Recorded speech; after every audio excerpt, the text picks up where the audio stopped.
নমস্কার বন্ধুরা, আমি দোলা ফুড লাভার্সের নতুন একটা ব্লগে তোমাদের সকলকে স্বাগত জানাই। আশা করছি তোমরা সকলে খুব ভালো আছো। আজকে তোমাদের সঙ্গে শেয়ার করব আলুর পরোটার রেসিপি, সেটাও সম্পূর্ণ নিরামিষ পুর কীভাবে তৈরি করে একটা টেস্টি আলুর পরোটা তৈরি করা যায় সেটাই আজকে তোমাদের সঙ্গে শেয়ার করব। তো চলো শুরু করা যাক আজকের রান্না। আমি এখানে ব্যবহার করেছি মিডিয়াম সাইজের আলু, সেটাকে মাঝখান থেকে কেটে অল্প একটু নুন দিয়ে এটাকে সেদ্ধ করতে বসিয়ে দিলাম।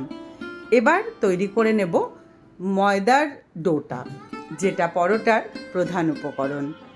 ময়দার মধ্যে নিয়ে নিলাম অল্প একটু হোয়াইট অয়েল আর সামান্য নুন আর চিনি দিয়ে এবার খুব ভালো করে আমি এই সমস্ত উপকরণগুলোকে আগে শুকনো অবস্থায় মিশিয়ে নেব।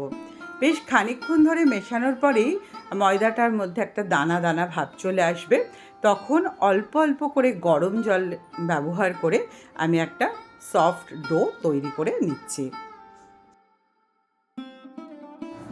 দেখো, ডোটা দেখে তোমরা বুঝতেই পারছো কতটা সফট হয়েছে, আর আরও বেশ অনেকক্ষণ ধরে এটাকে মাখলে আরও অনেক বেশি এটা সফট হয়ে যাবে। তো আমার ময়দাটা পুরোপুরি মাখা হয়ে গেছে।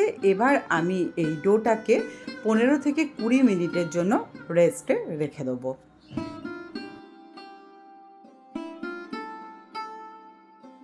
ময়দাটা মাখতে মাখতে আমার আলুগুলোও কিন্তু এদিকে পুরো সেদ্ধ হয়ে গেছে। এবারে আমি আলুগুলোকে স্কিনটা ছাড়িয়ে নিলাম আর একটু ম্যাশ করে নিয়ে এর মধ্যে দিয়ে দিলাম কাসুরি মেথি। এই কাসুরি মেথি কিন্তু খুব সুন্দর একটা ফ্লেভার অ্যাড করবে।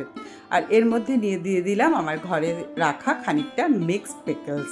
এখানে তোমাদের যদি মিক্সড পিকলস না থাকে তাহলে ঘরে তৈরি করা যে আমতেল হয়, সেই আমতেলের আচারের যে মশলা সেটা সহ আম দিয়ে এই আলুটাও কিন্তু তোমরা মাখতে পারবে।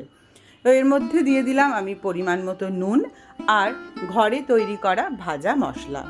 আমি এই ভাজা মশলাটার মধ্যে দিয়েছি ধনে, জিরে, শুকনো লঙ্কা আর অল্প একটু গোলমরিচ সহযোগে আমি ড্রাই রোস্ট করে এটাকে গুঁড়ো করে নিয়েছি। এবার এই সমস্ত উপকরণগুলো মিশিয়ে নেবো আলুর সঙ্গে। এই পেস্টটা যেন একেবারেই একটা স্মুথ পেস্ট তৈরি হয়। আলুর পুরটা আমার পুরোপুরি প্রিপেয়ার হয়ে গেছে। এবার আমি ডো থেকে কেটে নিলাম লেচি। আমি এগুলো একটু বড় বড় করেই লেচি কেটেছি, কারণ আলুর পরোটা একটু বড় হলেই কিন্তু দেখতেও ভালো লাগে, খেতেও ভালো লাগে, আর একটা বা দুটো খেলে একদম পেটও ভরে যায়। তো আমি এখানে ডোটার মধ্যে থেকে লেচি কেটে এবার বাটির আকারে গড়ে পুরটা ভেতরে দিচ্ছি। এক্ষেত্রে পুরটাও কিন্তু বেশ অনেকটা করেই দেবে, তাহলে সুন্দরভাবে পুরো পরোটাটার মধ্যে পুরটা মিশে থাকবে। আবার অনেক পরিমাণ পুর ভরারও দরকার নেই, তাহলে কিন্তু বেলার সময় পরোটা ফেটে যাবে, যার ফলে পরোটাটার যেটা মানে সফটনেসটা পরোটার থাকবে না, বা অনেক রকম অসুবিধাই হতে পারে। তো সেটা একটু নিজেরা আইডিয়া করে দেবে যাতে পুরটা একদম ঠিকঠাক মতো দেয়া হয়। তো এইভাবে আমি সমস্ত লেচিগুলো তৈরি করে নিলাম। এবার বেলার পালা। তাহলে এবার বেলে নিই পরোটাগুলো। লেচি নিয়ে আমি ওপরে দিয়ে দিলাম অল্প একটু আটার গুঁড়ো।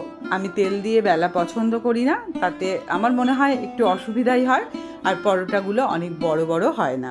সেই জন্য আটা দিয়ে বেললে পরোটাগুলো অনেকটা সুন্দরভাবে বড় হয়, আর বেলতেও কিন্তু অনেকটাই সুবিধা হয়।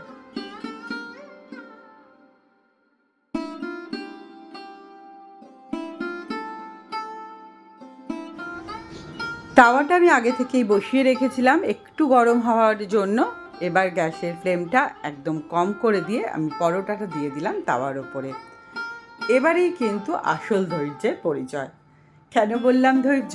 কারণ এই সময় পরোটাটাকে সুন্দর করে কিন্তু মানে সেঁকতে হবে। এইভাবে উলট পালট করতে করতে সেঁকতে হবে, এবং উল্টানোর সময় অবশ্যই খেয়াল রাখতে হবে পরোটা যেন কোথাও ফুটো না হয়ে যায়। ফুটো হয়ে গেলে কিন্তু পরোটা আর সেভাবে ফুলবে না, যার ফলে কী হবে, সফটনেসটাও পরোটার অনেকটাই কিন্তু কমে যাবে। দেখো, এইভাবে চেপে চেপে রুটির মতো করে কিন্তু ফোলাতে হবে। তোমরা দেখতেই পাচ্ছ একটা সাইড সম্পূর্ণ মানে সেঁকা হয়ে গেছে, একটা সাইড কিন্তু এখনও হয়নি। তাই উল্টে দিলাম এবং আবারও এরকম প্রেস করে করে পুরো পরোটাটাকে আমি রুটির মতো আগে ফুলিয়ে নিলাম।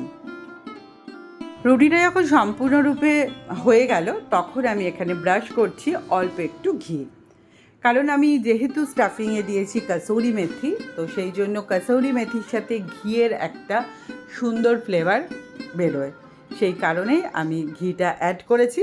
তো তোমাদের কারোর যদি কোনো অসুবিধা থাকে ঘি খেতে, সেক্ষেত্রে হোয়াইট অয়েলও ব্রাশ করতে পারো, তবে অবশ্যই ব্রাশের সাহায্যে করবে, তাহলে পরোটার মধ্যে অতিরিক্ত তেল অ্যাবজর্ব করবে না। এইভাবেই আমি সমস্ত পরোটাগুলো সেঁকে নিলাম। আর আজকে এই পরোটাটা খাবো আমরা টক দই আর অল্প একটু আচারের সাথে। আশা করছি আজকের এই রেসিপিটা তোমাদের ভালো লাগলো। যদি ভালো লাগে তাহলে ছেড়ে যাবার আগে একটা লাইক, কমেন্ট আর শেয়ার করো।